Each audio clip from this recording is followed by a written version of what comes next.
our Sunday morning meditation service. The word for today is divine life flows through me. Sometimes when life seems filled with obligations and routine, I may feel as though I am merely existing, moving from one task to the next without sparkle or energy. Today I remind myself I am alive. I will continue to maintain my daily life and respond to the things that need my attention. But now I will meet life with the energy and verve of divine life, which is flowing through me and animating me, no matter what I am doing. Feel alive today. So we're going to do a call and response chant, and I call and you respond, hopefully.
Starting now.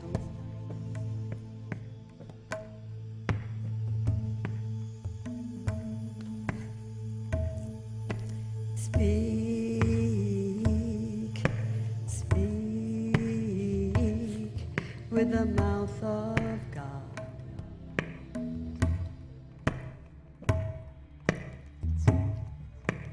Okay, I'll do no music, just the drums. Speak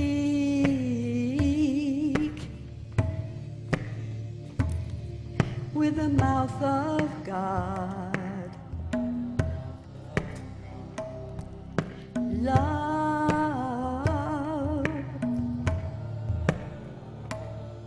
with the heart of God.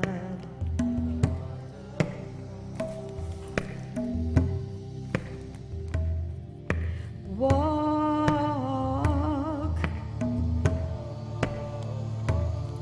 with the feet of God.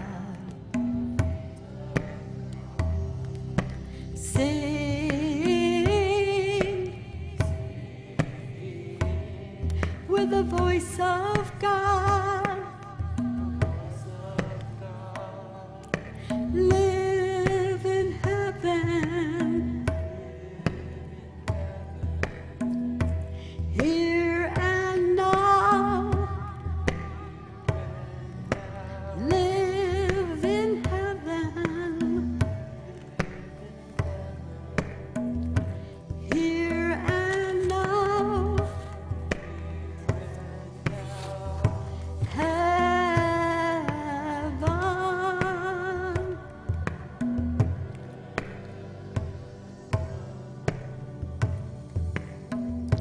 Heaven.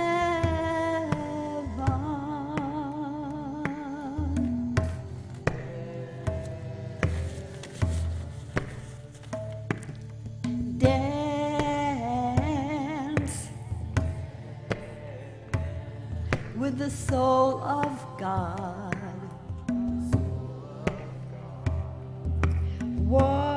Walk with the grace of God. Breathe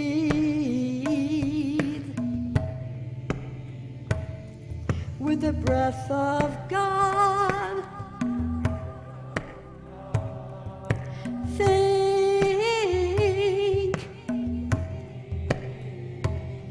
with the mind of God. Live in heaven.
truth of God, love with a heart of God, walk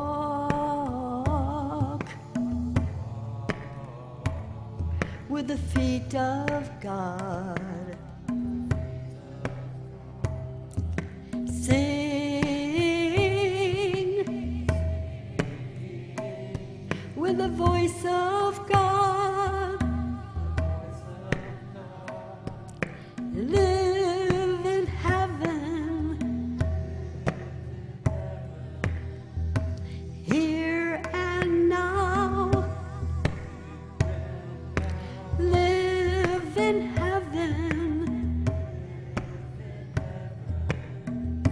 here and now, heaven,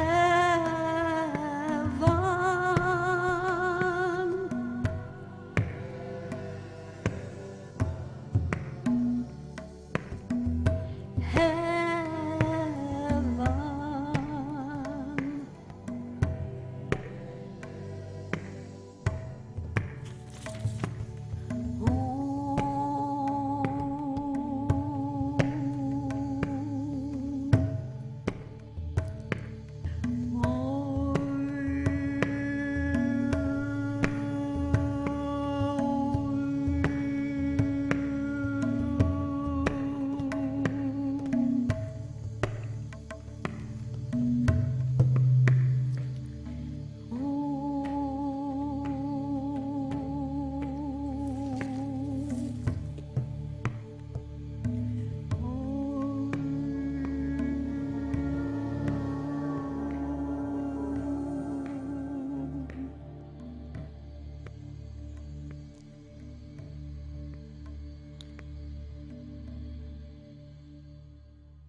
Good morning, everyone.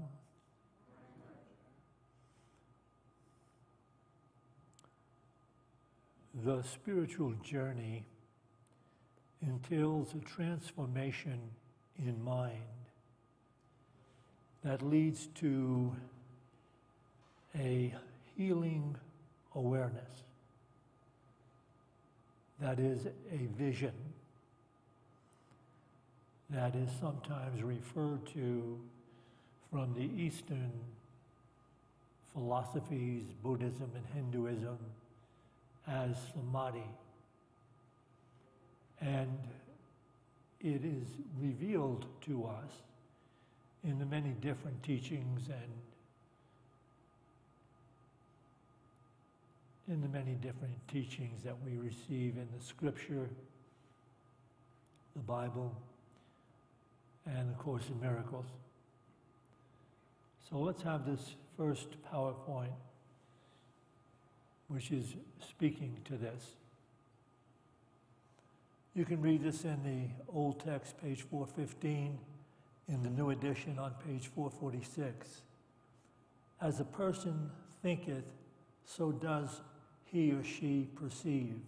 You can find that in the book of Proverbs, that particular truth. As a person thinketh, so does he, she perceive. Therefore, seek not to change the world, but choose to change your mind about the world. Perception is a result and not a cause.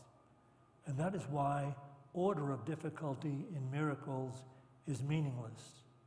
Everything looked upon with vision is healed and holy. Nothing perceived without it means anything.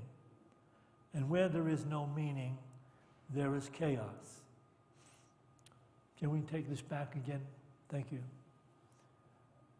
As a person thinketh, so does he or she perceive. Therefore, seek not to change the world, but choose to change your mind about the world. Perception is a result and not a cause.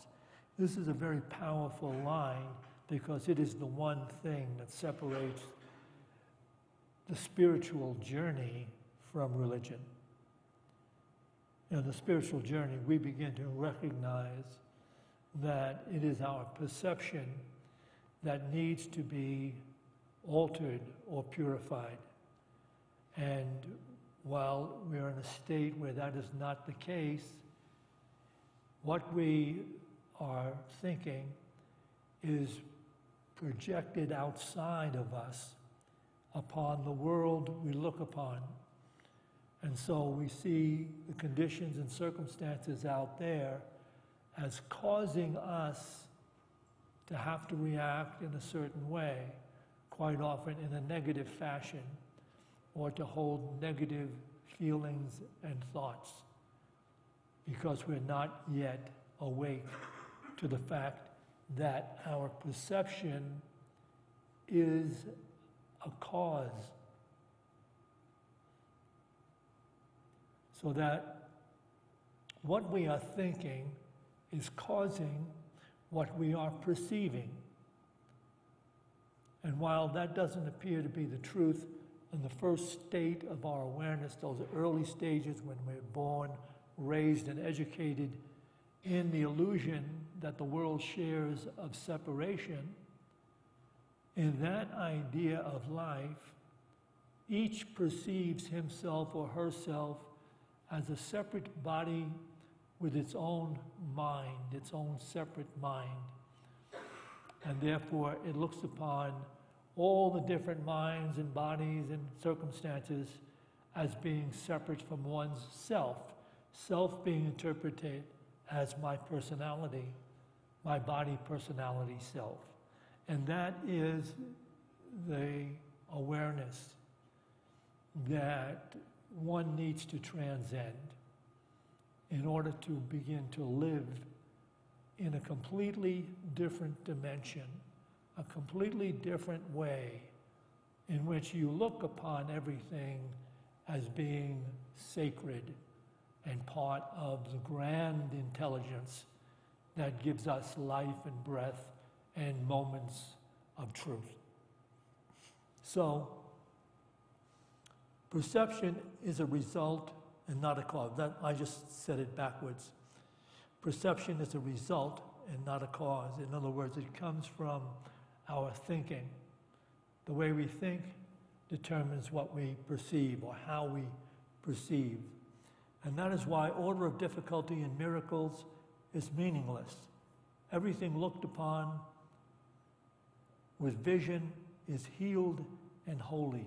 That line right there, everything looked upon with vision is healed and holy.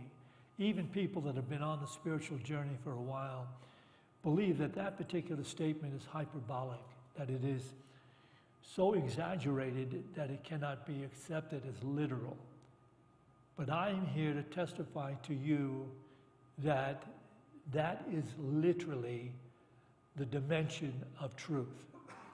You will look upon a completely different world in a different way altogether. And as again, I said, in Buddhism and Hinduism, they refer to that as samadhi. And you may not spend long periods of time in that level of consciousness, but that level of consciousness will grow and grow and grow. And at some point, you will join the masters of life who live in that samadhi. And all you have to do tonight to be really in touch with what it's all about is to have a willingness to see the possibility of it. That maybe that's really what needs to take place in one's life to find true life. Nothing perceived without vision means anything. And that's the world we see before we are entered into the enlightened level of awareness. That's the world. It's chaos, it's manipulation, it's fear, it's war, it's disease, it's hate. It's all of that. Because the illusion of separation is so powerfully ensconced in us, and we hardly have the willingness to see beyond it. So, it is not hyperbole. Everything looked upon with vision is healed and holy.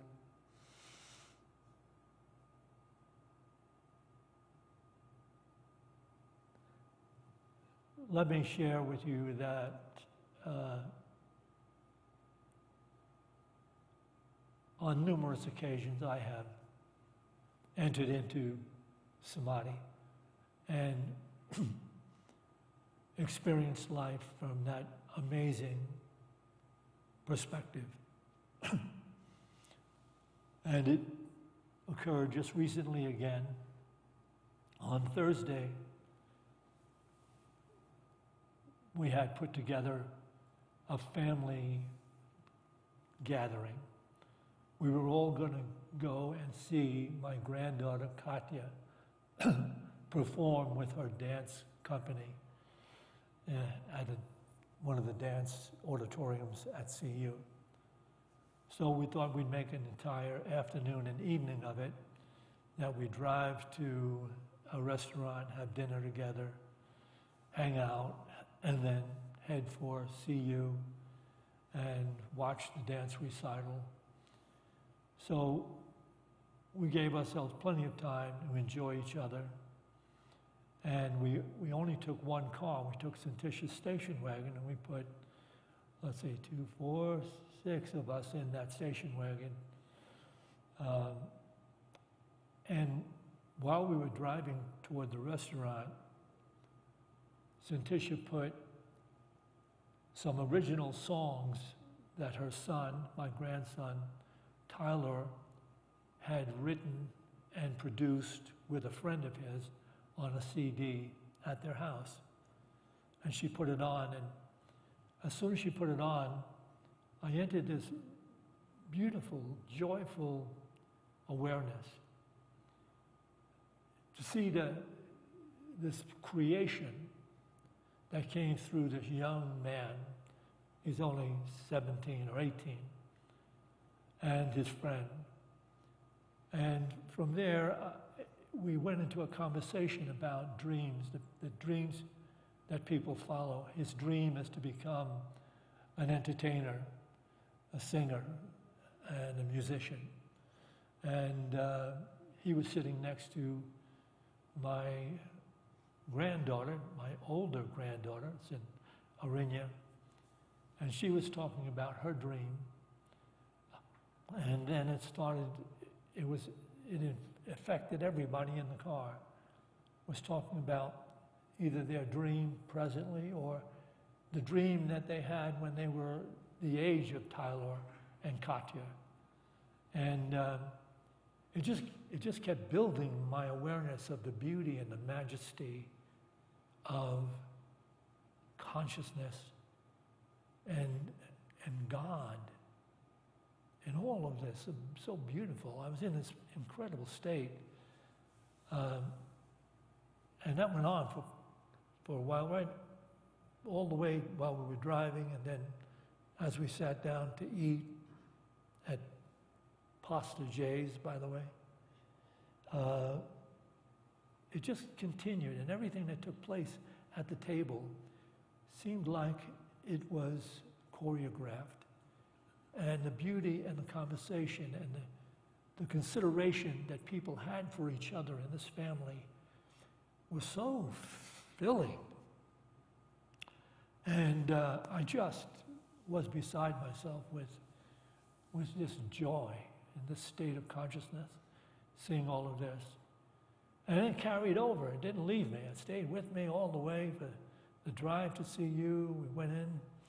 we saw an amazing evening of dancing in this company, and watched my granddaughter, who has grown so much as a dancer. Amazing thing to watch. And it all was so beautiful. And everything there at that theater was beautiful. All I saw was how beautiful everything is. And even the lady that was guiding us, that took our tickets, and there was a long lines of people, and she was trying to relate to people in such a way as to show them where they will be sitting and to get over there. And some of them were saying, well, is there someplace I can get a drink, a lemonade? Where are the bathrooms? And she was so accommodating, and she would go into the theater itself and some people and lead them and make sure they got to the right seats. And then after we were seated, I watched her just do so many things that made it easier for people to enjoy that evening, although she was not one of the dancers. She was just a person who physically didn't look like a dancer and probably had no aspirations to be a dancer, but she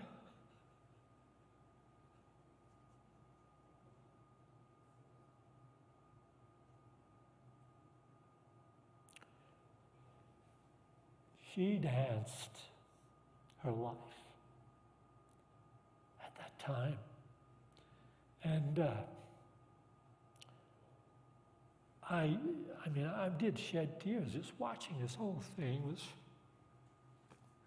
It was God. It was all God. Everybody is God, living in that awareness of the majesty and the miracle of just being alive. And whatever you're doing, if you're alive and you're doing it from that perspective of wanting to do it well, you are serving this universe in an amazing way.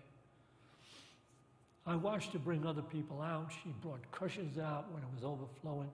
She got people seats where they could see really well. And then she had one couple was with a young man that had some mental challenge, was wearing earphones and things, and she got him seated down where he could see very clearly and very well.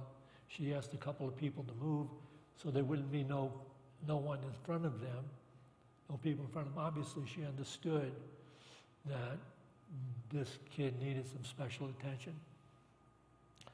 The entire evening went on like that. And it remained all the way into the evening.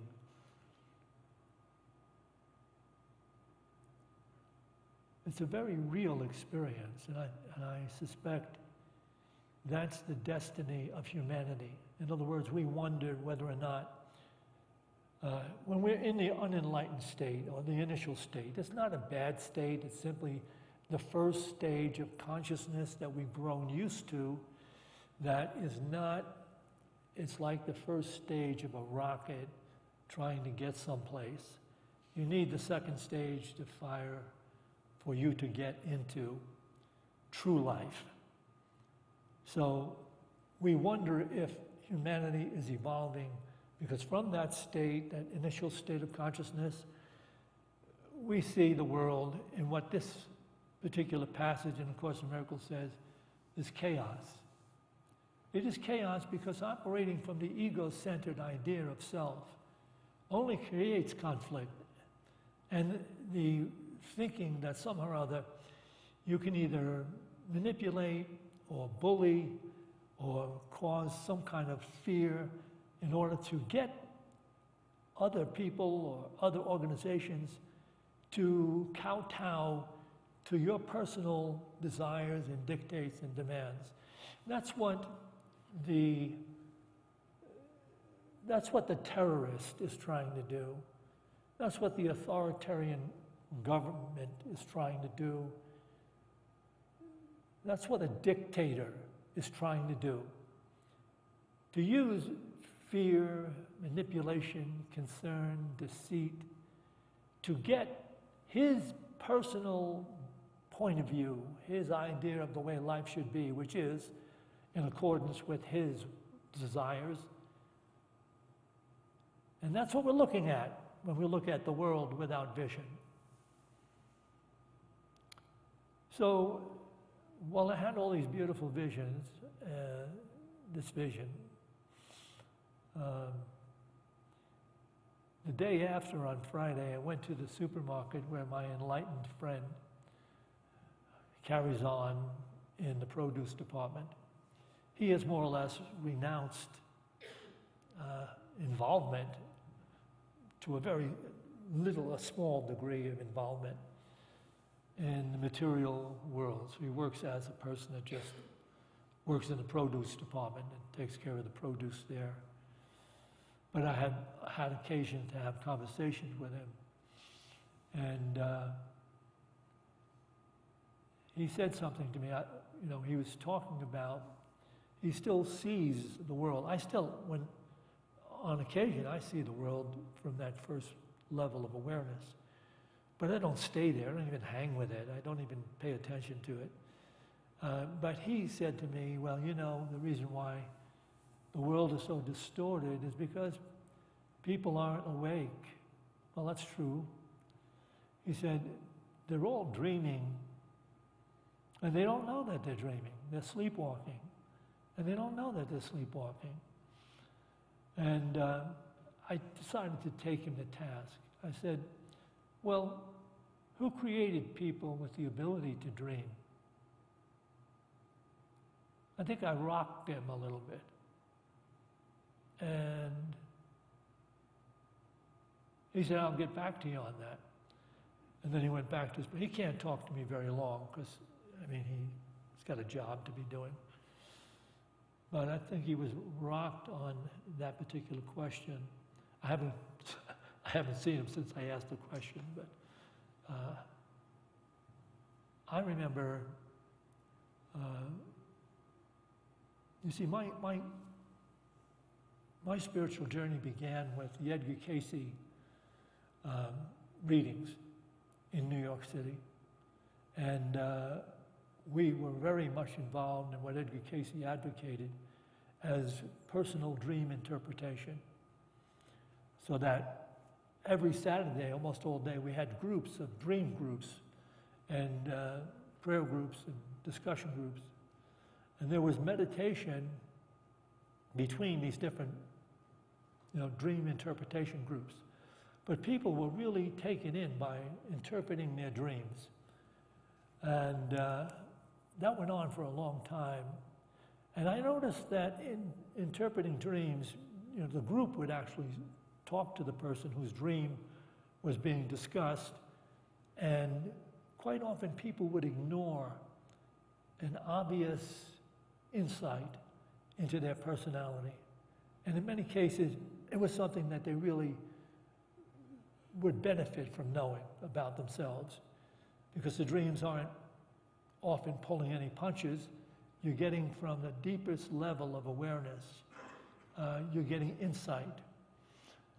And so I noticed that, and I noticed that some people, had a real ego-oriented idea of themselves as, when it came to dream interpretation.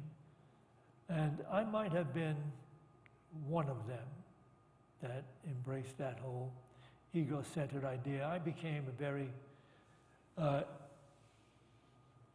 think in that small center where, there's maybe 30 people meeting on a Saturday, I became a dream interpreter with some recognition. And I basked in the glory of that. People quite often coming up after the dream group dispersed for a little while and asked me, but what did you think of my dream? And I would give them the real lowdown on their dream. And I finally had a dream myself that said, this is a voice in this dream. You get a voice, it's pretty serious. It said, Jack, if there's a mountain in your face do you need a dream to interpret that there's a mountain in your face? And I woke up from that and I said, well, what the heck is the mountain in my face? Well, of course, it was speaking about my ego. But from then on, I realized you don't really need to interpret your dreams. You need to interpret your life. So I became more involved interpreting life so that I became open and introspective about the things that I would say and do. Like at the end of the day, I checked them out if they brought some kind of chagrin or negativity, or I was against something in a big way. I just didn't let it ride as being true that I was right. I would take myself to task quite often at the end of the day. Not all the time either, let me tell you. Sometimes I felt so right, it didn't matter who was crushed in the ongoing of my beliefs. And so it became part of what I did more, was to interpret my life, be introspective enough to become aware of how I actually operated or came across in relationship to everything around me. And so that was really like a revelation that helped me in my life along the way. And I think all that came to a conclusion. They were going to create a leader for the Association of Research and Enlightenment in New York City. They were going to pick a leader from the group that was meeting there. Now, the Edgar Cayce work exists in Virginia Beach, Virginia, has a huge complex there. It's a fabulous place to go. And they always have beautiful seminars and workshops and spirituality. It's great. This little tiny place was an apartment, not even an upscale apartment, a kind of not so upscale apartment on 38th Street in New York City. And that's where we had like 30 people, maybe 40 sometimes, on a weekend meeting. And they were going to appoint somebody to be the leader of that center. And they interviewed some people that were recommended by the group, and I was recommended. And I thought, for sure, they had to pick the right guy. I knew more about what was going on there than anybody. I was deeply ensconced. I knew dream interpretation, everything. And I met with the head guy from Virginia Beach, and I took him to dinner. I didn't take him to dinner. Norma made dinner for him. And then the day that they were going to announce, he was going to announce to the group who was going to be the head of the ARE in New York City. A person came up to me on the street before I even got upstairs and said, "Jack, you got it, you got it." I heard them say your name, "You got it." I went upstairs, I was like just filled. I was so happy. I didn't get it. It was Jack Rice, who I'll never forgive, but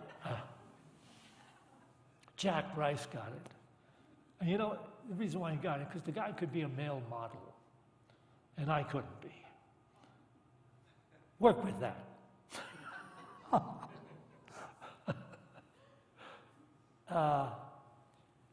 So he got it, and that just put a damper on all of that for a while. And I tried to live up to the idea that I could be open and forgiving. Even his wife, him and his wife, they were two very beautiful, physically beautiful people, very smart, both very educated. I wasn't any of that. But I went along to try to make the center work for him. He would look good. And what I did is he said, well, we have to paint the center. We have to paint it. It's like looking shabby. And I got around to painting it. And I had a couple people help me. And I chose the paint, but I chose paint that had been used a little while back, but was left over and had been downstairs in storage. And I used this paint, and I had to mix it because I didn't have enough. And I mixed oil-based paint water paint, and powdered paint. I don't laugh. Okay, I wasn't educated in anything. So I did, I mixed it, and I painted. It came out this beautiful olive color. It was so right for that place. And it was up for about a day or two, and then on that Saturday, when the leader, Jack Rice, came in with his gorgeous wife, and he said, wow, he said, this is really, looks good. He said, where did you buy the paint? I said, I didn't buy it, I took it from downstairs. He said, oh, that's all that old paint. I said, well, I mixed it, it looked really good. It's like, it's got a sheen to it. And he said, no, it's not gonna hang. You gotta take it down. We gotta prime this whole place again and paint it over. And it was at that point that I was like a moment away from busting his face open. I just want to tell you where I came from, okay? I wouldn't have gone that far. I would never get that close. I would have busted his face open on the day he was chosen. But I grew some. Anyway, that's how it ended for me at the ARE. I didn't end. I stayed there, but I ate it. I did wind up painting it over, priming the entire place, taking down all the bookshelves, having to do that. Okay, so I was in training, and at the time I worked at the Manhattan Bowery Project. I had to clean up Bowery just destitute alcoholics that had lice. I was bathing them for doctors to look at. Let me tell you, my life was not great. I have no idea why I started on this talk this way. I started about dreams. Okay, because I did this, I'm going to have to just show you. I was going to talk about dreams in a different way. Can we have the PowerPoint about the dreams? Just put them in one after the other. I showed the dreaming person. Okay, can we have the next one? Okay, we can have the next one. And then the final one. These are all going to key me on a talk about dreams and the insight that come from dreams. And I have left that behind. So what I am here to share with you is that we all were born and raised and conditioned to view life in a limited way. We don't know that it's limited while we're viewing it that way because our perception is very important to us. But when it comes down to where the rubber meets the road, if a person wants to find the healing love of life, the beautiful love of life, where we are supposed to be, where the Creator would like us to wind up, then that's going to take taking to task that initial state of awareness. That initial state of consciousness is flawed. It's not that it's evil or bad, it simply is something that needs to be up-leveled.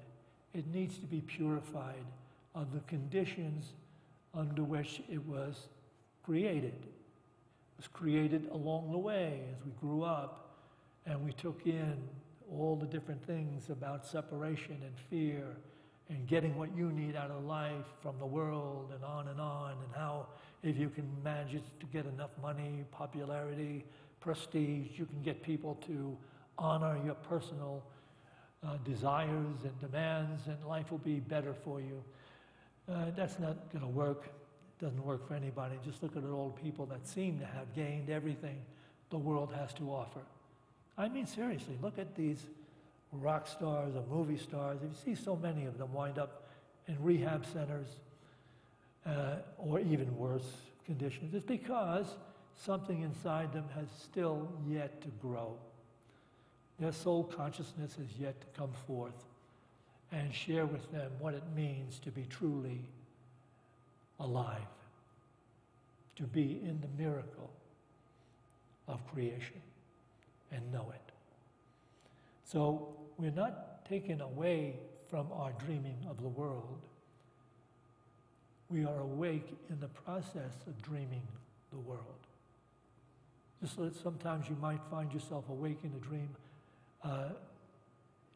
and you say, oh, you know you're dreaming, and you can do certain things, and you can personally decide to fly, or some people have other things they decide to do because they know they're awake in their dream. But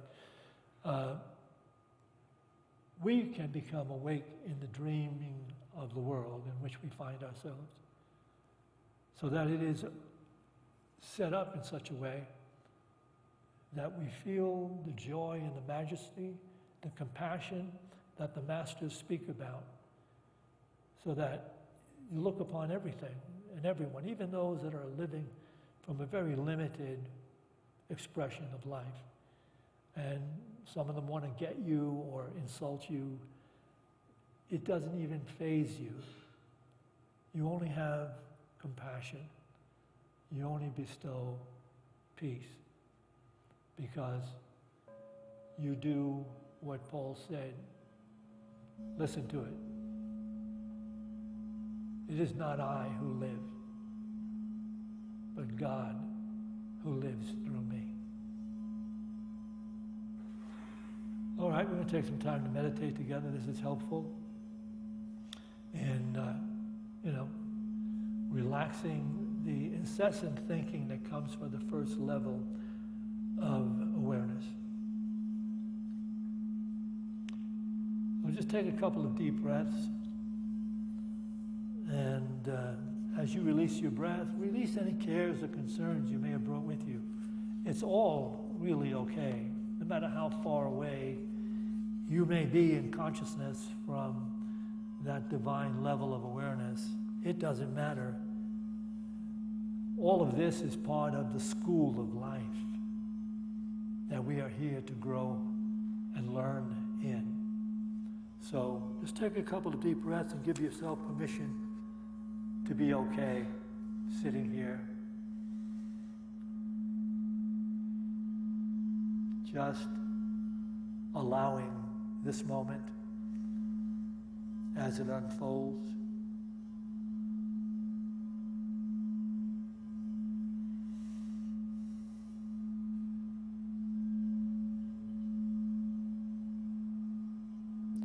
And you may want to take this particular spiritual truth as a mantra. Bring this to your awareness, your mind. And whatever thoughts come to interfere while you're meditating, don't take issue with them. They will come and they will go. Just let them pass by. Bring your mind gently back to this mantra. Feel your way into the expanded truth of this mantra. Everything I look upon, everything I see is only God dreaming me.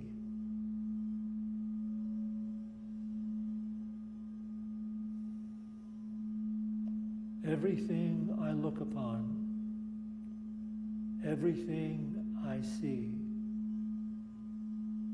is only God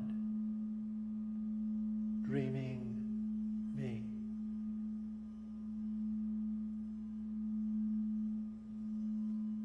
Everything I look upon, everything I see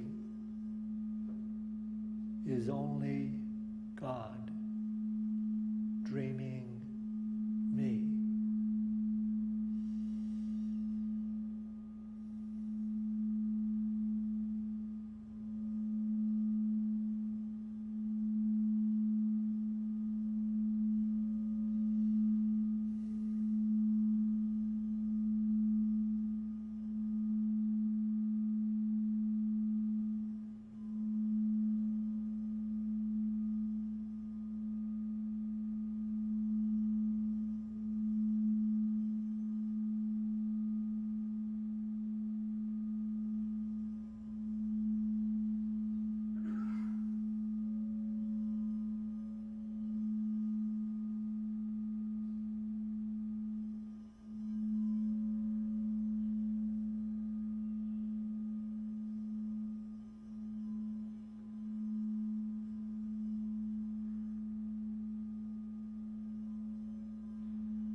as we go forth from this meditation to those places we occupy in time and space, let us go forth with a greater determination and devotion to our spiritual practice, to carry our morning meditation with us into the day.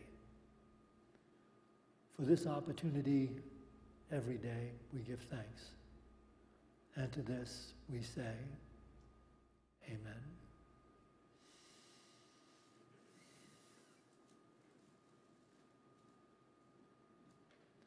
We will take an offering for unity now.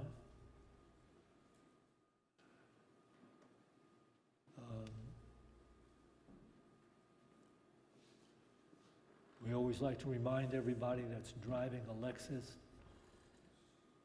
to tithe a little more.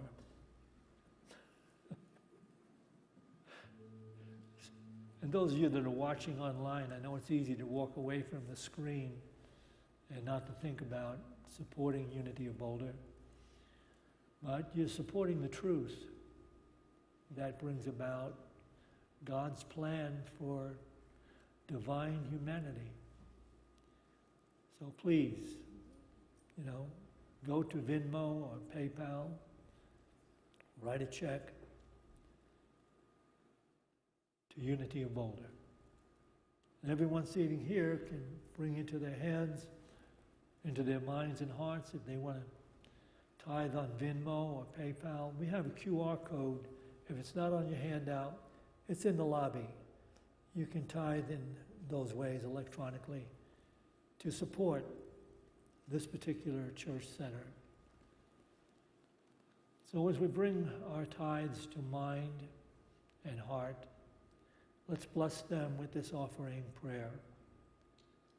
Divine love, through me, blesses and multiplies all that I have, all that I give, and all that I receive, because I give.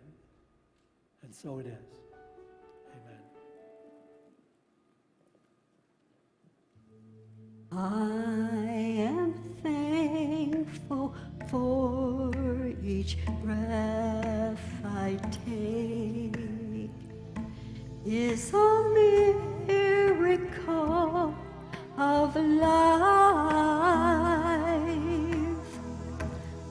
I am thankful for each breath I take.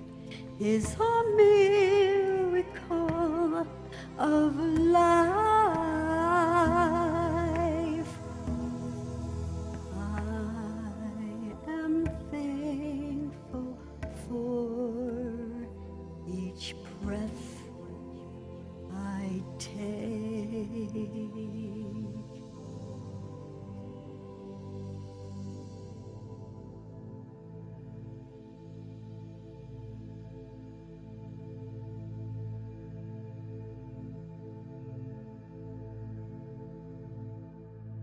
Please.